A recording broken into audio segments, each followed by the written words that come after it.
I'm sure you have all experienced the undefined pressure. You have to stay one step ahead of your kids and your family, or things will just fall apart. Come apart at the seams. You are like the double stitching. Yeah, you are. How can I do what I still need to do as a mom, but more readily engage in the moment with my kids?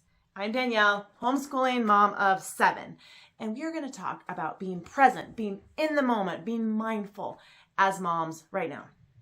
Right now.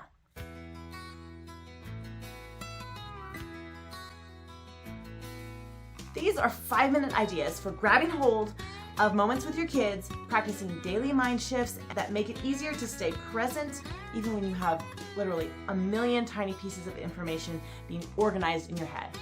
Welcome to my channel. I'm so glad you're here. Be sure to subscribe. Let's get right into this. I read and have read over the course of my parenting journey a lot of parenting books.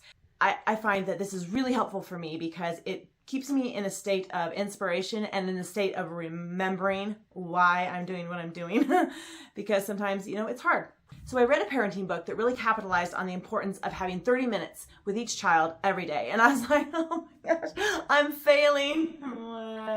I obviously was losing the point of reading parenting books in general, because the point of reading parenting books is to take a morsel of inspiration into your own parenting journey so that you can go forth and do your life with your kids better, not replicate someone else's life with their own kids. The struggle is real.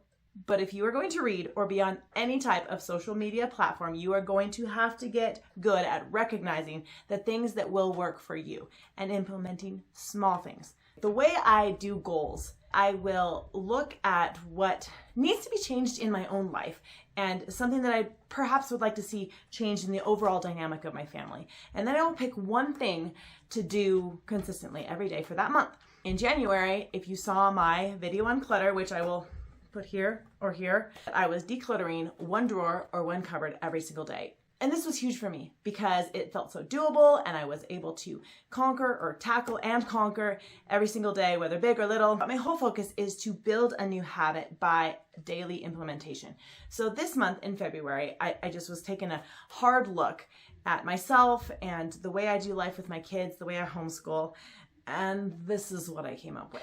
I'm having a hard time staying in the moment with my kids, with myself, with the Lord, with my husband. I have so much to do. So at the end of the day, as much as I've gotten tons done, this still leaves me feeling kind of empty, like I didn't actually participate in the activities of the day because I was always planning and organizing the next activity. Now I realize that with younger children, they don't notice so much. As long as you're with them and you're present and you're cuddling them, they really don't recognize so much that you're mentally disengaged. But as your kids get older, and with my older kids, they do recognize. I don't want to be that parent that is present but not present. Enter February, enter resolution. So the first thing for me is to right away write down the things that kind of keep me out of the moment. My cell phone, feeling like I need to check something or call someone or text someone, not looking at my planner the night before, not looking at my planner in the morning, kind of not organizing my day ahead of time.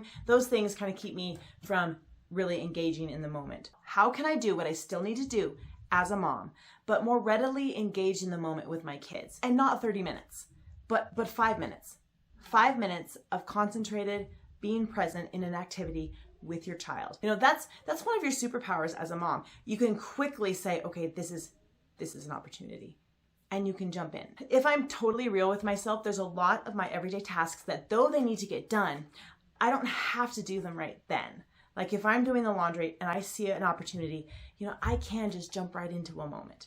I am not changing any part of my schedule. I'm just shifting my mindset to say it is easy for me to quickly jump into a moment and spend 2 to 5 minutes making a memory and being present. My children range from 20 months to 15 years old. So there's a lot of opportunity for me to be creative and try to find ways to connect with each one. Now, for me, it is really easy with the smaller children. Just reading a simple book or giving them a crazy tickle on the floor. Playfulness with older kids is not as easy for me.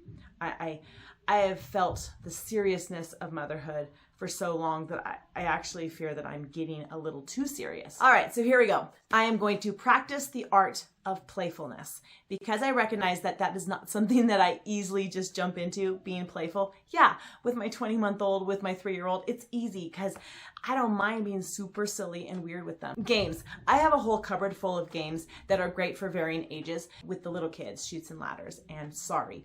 But with the older kids, we have a list of stuff that after the little guys go to bed, we really enjoy engaging for 20 minutes, half an hour with our older kids. In fact, right now, my husband and the boys are playing a crazy game of throw avocado, which a friend of ours just gave us, and they love it, and they're having a super loud and fun time. I think reading books with your kids at all ages is just the top way to jump right into a moment. In our house, we probably have 5 or 7 different books going. But books in general, even if I'm sitting somewhere and reading and one of my children comes up, like one of my older children, I will just put my arm around them and start reading out loud to them. It's a way to just take your child and bring them along on your journey. So you don't have to stop all the time and engage with them. You can help them engage in the moment with you. Other things I'm endeavoring to do, involving them in tasks that I'm doing. If I'm unloading the dishwasher and someone is helping me, I'm engaging with them and I'm in the moment the entire time. This is where I'm at. This is the best place. This is the place I want to be. My middle-aged boys, I can sit with them and rub their back while they're actually doing an activity and just listen to them and talk to them about what they're doing. And they love that. They love at any time when I sit by them and I'm not busy doing a million other things. You can slow dance with your kids, fast dance, put on loud music and just dance, but be there. Be there in the dance party. Don't be the one just organizing the dance party. Sometimes I make up songs to my kids and I lay into it and I commit, and it's silly and weird and ridiculous. My daughter loves to sing, so I'll sit and play the piano and then we'll sing together. That's a great way to just be in the moment. Another trick to being in the moment is to quickly forgive yourself. I am very, very aware of the mistakes I make throughout the day, especially with my older kids. When I say something too sharp or I say something that I shouldn't have said at all, I should have held my tongue. I can list a dozen things. What if as a mom, I spend 20 minutes living in that past mistake? Instead, forgive yourself quickly. If you need to ask for forgiveness of your child, just say, I misspoke there, or I shouldn't have said anything. I'm sorry. Living in your past mistakes is a sure way to not be in the moment. You could live back there or you could live up there, but either way, you're not here. All right, I will see you next time. Please make a comment and tell me ways that you create a mindfulness in your own home and with your own kids. And remember, no one can mom your kids like you.